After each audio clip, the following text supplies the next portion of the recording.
မင်္ဂလာပါရှင်ရန်ကုန်ခေတ်ရဲ့မနက်ခင်းသတင်းတွေကိုတင်ဆက်ပေးပါမယ်မြန်မာနိုင်ငံမှာ American CIA ရဲ့လှုပ်ရှားမှုမှာအသစ်ဆန်းမဟုတ်တော့ပေမဲ့လည်းအိန္ဒိယအနေနဲ့ကြိုတင်ပြင်ဆင်သင့်တယ်လို့အိန္ဒိယ narrative ကတတိပေးပါတယ်ရန်ကုန်မှာစစ်မှုထမ်းပေါ်တာဆွဲဖမ်းဆီးမှုတွေကြောင့်လူငယ်တွေဇက်တိုက်ပျောက်ဆုံးနေပြီးလေရှိမြို့နယ်မှာစစ်မှုထမ်းလူစားထိုးရန်လူငယ်တအူကျပ်သိန်း100ဈေးပေါက်နေပါတယ်အီရန်စစ်ပွဲကြောင့်ကာတာနိုင်ငံကာတာ energy က LNG အယောင်းဝယ်စာချုပ်အချို့ကိုရပ်ဆိုင်းလိုက်တဲ့သတင်းပါဝင်ရန်ကုန်ခေတ်ရဲ့မနက်ခင်းသတင်းတွေကိုတင်ဆက်ပေးပါမယ်အခုပထမဆုံးတင်ဆက်ပေးခြင်းတဲ့သတင်းတစ်ပုဒ်ကတော့မြန်မာနိုင်ငံထဲမှာ American ထောက်လှမ်းရေးအဖွဲ့ CIA ရဲ့လှုပ်ရှားမှုတွေကအခုမှအသစ်မဟုတ်တော့ပေမဲ့လည်းအိန္ဒိယနိုင်ငံဘက်မှာတော့ကြိုတင်ပြင်ဆင်မှုတွေကိုလှုပ်ထားသင့်တယ်လို့အိန္ဒိယ narrative ကတတိပေးရေးသားထားပါတယ်မကြသေးခင်ကယူကရိန်းနိုင်ငံသား6ယောက်နဲ့အမေရိကန်နိုင်ငံသား1ယောက်ကိုဖမ်းဆီးရမိတာကနေအိန္ဒိယမြန်မာနယ်စပ်တခြားအမေရိကန်ရဲ့လှုပ်ဝက်လှုပ်ရှားမှုတွေပေါ်ပြောဆိုဆွေးနွေးမှုတွေပိုများလာတယ်လို့လည်းဆိုထားပါတယ်မြန်မာနိုင်ငံမှာရွေးကောက်ပွဲအလွန်အခြေအနေဖြစ်နေတဲ့အပြင်တရုတ်မြန်မာစီးပွားရေးဈေးကြံ CMEC ကိုတရုတ်ဘက်ကပိုပြီးတိုးမြင့်တွန်းအားပေးလာတဲ့အချိန်မှာဖြစ်နေတာကြောင့်အခုကိစ္စဟာစိုးရိမ်စရာဖြစ်နေတယ်လို့လည်းအိန္ဒိယ narrative ကရေးသားထားပါတယ်။အမေရိကန်ဘက်ကတော့2021ခုနှစ်အာဏာသိမ်းပြီးတဲ့နောက်မှာစစ်ကောင်စီပေါ်ပိတ်ဆို့အရေးယူမှုတွေပြုလုပ်ပြီးသူတို့ရည်တည်ချက်ကိုပြထားပါတယ်။အစပိုင်းမှာဝေဖန်တာနဲ့စစ်ခေါင်းဆောင်တွေကိုပိတ်ဆို့တာတွေကိုလုပ်ခဲ့ပေမဲ့လည်းတစ်နှစ်အတွင်းမှာဖိအားတွေပုံမတိုးမြင့်လာပြီးမြန်မာအရေးမှာပိုပြီးပါဝင်လာခြင်းတဲ့လက္ခဏာတွေပြလာတယ်2022ခုနှစ်မှာလည်းဘာမာ Act ကိုအတည်ပြုခဲ့ပြီးဒီဥပဒေကစစ်ကောင်စီကိုပြစ်မှတ်ထားပိတ်ဆို့နိုင်တယ်လို့ပြည်သူတွေကိုလူသားချင်းစာနာမှုအကူအညီတွေပေးနိုင်အောင်လဲခွင့်ပြုထားပါတယ်ဒီဥပဒေရဲ့အဓိကအချက်တွေကလူသားချင်းစာနာမှုအကူအညီပေးတာနဲ့အရက်ဖက်အဖွဲ့အစည်းတွေကိုရန်ပုံငွေထောက်ပံ့တာဖြစ်ပြီးဒါကတရုတ်ရဲ့လှုပ်ရှားမှုတွေကိုစောင့်ကြည့်ဖို့အတွက်အမေရိကန်ဘက်ကလှုပ်ဝက်စစ်စင်ရေးတွေလုပ်နိုင်စေတဲ့အခွင့်အရေးတစ်ခုလည်းဖြစ်လာစေတယ်လို့အိန္ဒိယ narrative ကရေးသားထားပါတယ်။ CIA ဟာအရင်တုန်းကတရုတ်ကွန်မြူနစ်တွေကိုရှုံနိမ့်ပြီးမြန်မာနိုင်ငံတဲကိုဝင်လာတဲ့တရုတ်ကွန်မန်တန်အရေးနဲ့ရွှေတြိဂံဒေသမှာ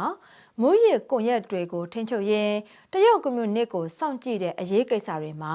မြန်မာနိုင်ငံတဲကိုဝင်ရောက်ပြီးလှုပ်ဝက်စစ်စင်ရေးတွေလှုပ်ဖိုးတယ်လို့လည်းအိန္ဒိယသတင်းဌာနကထောက်ပြထားပါတယ်။အခုလက်ရှိအခြေအနေမှာလည်းအမေရိကန်ထောက်လှမ်းရေးလှုပ်ရှားမှုတွေဟာပိုပြီးထင်ရှားလာနေပြီးအခုယူကရိန်းနိုင်ငံသား6ယောက်နဲ့အမေရိကန်1ယောက်ကိုဖမ်းဆီးခံခဲ့ရတာကလည်းဒီအချက်ကိုပြသနေရလို့လည်းဆိုလိုက်ပါတယ်။ဒီအခြေအနေကအမေရိကန်ဟာမြန်မာနိုင်ငံမှာတရုတ်တက်ရောက်မှုကိုတိုးလာတာနဲ့စစ်ကောင်စီကိုမတည်ငြိမ်အောင်လုပ်ပြီးတရုတ်ပေါ်မိခိုမှုကိုချကျင်တာဖြစ်တယ်လို့လည်းဆိုထားပါတယ်။ဒါကြောင့်မြန်မာနိုင်ငံဟာလှုပ်ဝက်စစ်မြေပြင်လိုဖြစ်လာနေတဲ့အတွက်အိန္ဒိယအနေနဲ့လက်တွေ့ကြကြချိကပ်ပြီးကိုယ့်ရဲ့ဦးစားပေးမူဝါဒတွေကိုရှင်းရှင်းလင်းလင်းသတ်မှတ်ဖို့လိုအပ်တယ်လို့လည်းထောက်ပြထားပါတယ်ရှင်။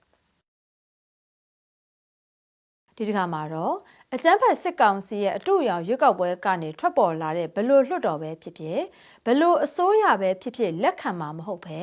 ຫນွေဦးတော်လှန်ရေးအောင်မြင်နိုင်ဖို့အတွက်လဲစစ်ရေးနဲ့နိုင်ငံရေးကိုဟန်ချက်ညီညီဖော်ဆောင်ကြဖို့စကိုင်းဒေတာတပိတ်အင်အားစုကတိုက်တွန်းထားပါတယ်။မတ်လ21ရက်နေ့နဲ့22ရက်နေ့တွေမှာကျင်းပခဲ့တဲ့စကိုင်းတိုင်းဒေတာတပိတ်အင်အားစုဒုတိယအကြိမ်ညီလာခံမှာအဖွဲ့ဝင်29ဘက်ကကိုယ်စားလှယ်56ရက်ဟာတက်ရောက်ခဲ့ကြပြီး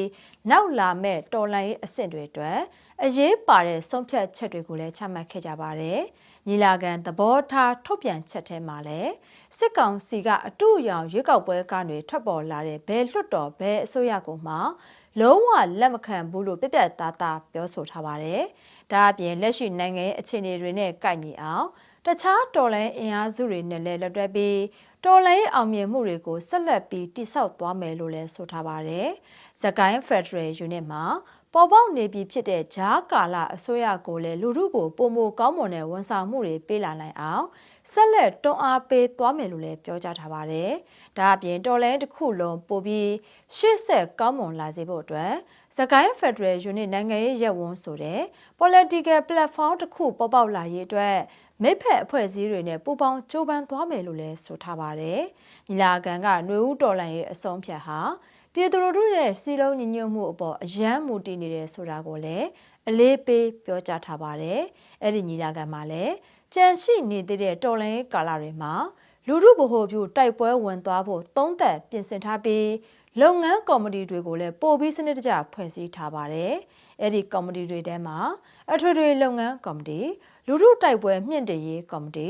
စွမ်းဆောင်ရည်မြင့်တင်ရေးကော်မတီဗန္နာရေးကော်မတီနည်းပညာနဲ့အထောက်အကူပြုကော်မတီတွေလည်းပါဝင်နေပါတယ်။စကိုင်းတိုင်းဒေသတပိတ်အင်အားစုအနေနဲ့လည်းလူထုလိုလားချက်တွေကိုအကောင့်ထဲဖော်နိုင်ဖို့လူထုလှုပ်ရှားမှုလမ်းစဉ်ကိုကင်ဆယ်ပြီးအောင်ပွဲရတဲ့အထိဆက်လက်မဖောက်မပြန်တိုက်ပွဲဝင်သွားမယ်လို့လည်းသတင်းထုတ်ပြန်ထားပါတယ်ရှင်။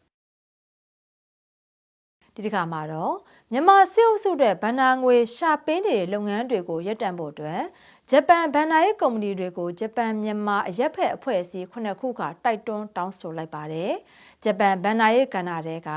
ထိပ်သီးကုမ္ပဏီတွေဖြစ်ကြတဲ့ Daiwa သုတေသန Institute DIR နဲ့ Japan Exchange Group JPX တို့ကမြန်မာစစ်အုပ်စုအတွက်အကျိုးဖြစ်စေတဲ့ငွေကြေးစစ်ဆေးမှုတွေကိုကူညီပံ့ပိုးနေတယ်လို့ဆိုပြီး Justice for Myanmar အပါအဝင်အဖွဲ့အစည်း9ခုကပူးပေါင်းတိုက်တွန်းလိုက်တာဖြစ်ပါတယ်။အဲ့ဒီကုမ္ပဏီတွေကစစ်အုပ်စုထိန်းချုပ်ထားတဲ့ဖက်ဆက်လုပ်ငန်းတွေမှာဆက်လက်ပါဝင်နေတာဖြစ်ပြီးငွေတိုက်စာချုပ်တွေအတွက်အကျိုးဆောင်ပေးတာတွေစစ်တပ်နဲ့ဆက်နွယ်တဲ့ကုမ္ပဏီတွေကို stock ဈေးကွက်မှာစည်ရင်းသွင်းပေးတာတွေကနေစစ်တပ်အတွက်ရမုံငွေရှာပေးနေတယ်လို့အဖွဲ့တွေကထောက်ပြထားပါတယ်။ DIR ကုမ္ပဏီကလည်း1996ခုနှစ်ကတည်းကမြန်မာစီးပွားရေးဘဏ် MEB နဲ့ပူးပေါင်းပြီးမြန်မာငွေကြေးသက်သေခံလက်မှတ်လဲလှယ်ရောင်းဝယ်ရေးစင်တာ MSEC ကိုတည်ထောင်ခဲ့တာဖြစ်ပါတယ်။အဲ့ဒီ MSEC ကစီအုပ်စုကနေထုတ်တဲ့ငွေတိုက်စာချုပ်တွေကိုရောင်းဝယ်ပေးပြီးစစ်တပ်အတွက်ဗဏ္ဍာငွေရှာပေးနေတယ်လို့လည်းဆိုထားပါတယ်။ဒါအပြင်ရန်ကုန် Stock Exchange YSH ကလည်းဂျပန်အစိုးရပုဂ္ဂလိက All Japan အစီအစဉ်နဲ့တည်ထောင်ထားတာဖြစ်ပြီးဒီနေ့အထိစစ်တပ်နဲ့ဆက်နွယ်တဲ့စီးပွားရေးလုပ်ငန်းစုကြီးတွေ MEHL MEC နဲ့ဆက်ဆက်နေတဲ့ခရိုနီကုမ္ပဏီတွေကို stock ဈေးကွက်မှာစည်ရင်းသွင်းခွင့်ပေးထားတာကြောင့်ရန်ပုံငွေရှာနိုင်အောင်လမ်းဖွင့်ပေးထားတယ်လို့လည်းဖြစ်နေပါတယ်။ကုလသမဂ္ဂကျွမ်းကျင်သူတွေကလည်းမြန်မာစီးပွားရေးဘဏ် MEB လိုစစ်အုပ်စုထိန်းချုပ်ထားတဲ့ဘဏ်တွေနဲ့ဆက်ဆံရေးဖြတ်တောက်ဖို့အကြံပြုထားပေမဲ့လည်းဂျပန်ကုမ္ပဏီတွေကမလိုက်နာသေးဘူးလို့လည်းဆိုထားပါတယ်။2025ခုနှစ်စက်တင်ဘာလမှာအဖွဲ့အစည်းတွေက DIR နဲ့ JPX ကိုစာရေးမေးမြန်းခဲ့ပေမဲ့လည်းတေချာတဲ့အဖြေတစ်ခုမှမရခဲ့ဘူးလို့လည်းပြောကြားထားပါတယ်။ Justice for Myanmar ရဲ့ပြောရေးဆိုခွင့်ရှိသူမတ်ရတနာမောင်ပြောတာကတော့နိုင်ငံတော်ဝန်လေကြောင်းတက်ခတ်မှုတွေတိုးမြင့်လှုပ်ဆောင်နေပြီးနိုင်ငံတကာရာဇဝတ်မှုတွေကိုအပြစ်ပေးခံရခြင်းမရှိဘဲဆက်လက်လုပ်နေတဲ့စစ်အုပ်စုအတွက်အကျိုးဖြစ်စေမယ်။ငွေကြေးစစ်စင်မှုတွေကိုဂျပန်ကုမ္ပဏီတွေကကူညီပေးနေတာလုံးဝလက်မခံနိုင်ဘူးလို့လည်းပြောကြားထားပါတယ်။စစ်အုပ်စုအစီကိုဗဏ္ဍာငွေစစ်စင်မှုနဲ့ဗဏ္ဍာရေးပံ့ပိုးမှုတွေကိုချက်ချင်းရပ်တန့်အောင်အရေးယူဆောင်ရွက်ဖို့လိုအပ်တယ်လို့လည်းဆိုထားပါတယ်။လက်ရှိမှာတော့ဂျပန် ODA အကူအညီတွေနဲ့တိစောက်ထားတဲ့မြန်မာဗဏ္ဍာရေးစနစ်ဟာစစ်အုပ်စုအတွက်လက်နက်ဝယ်ယူဖို့နဲ့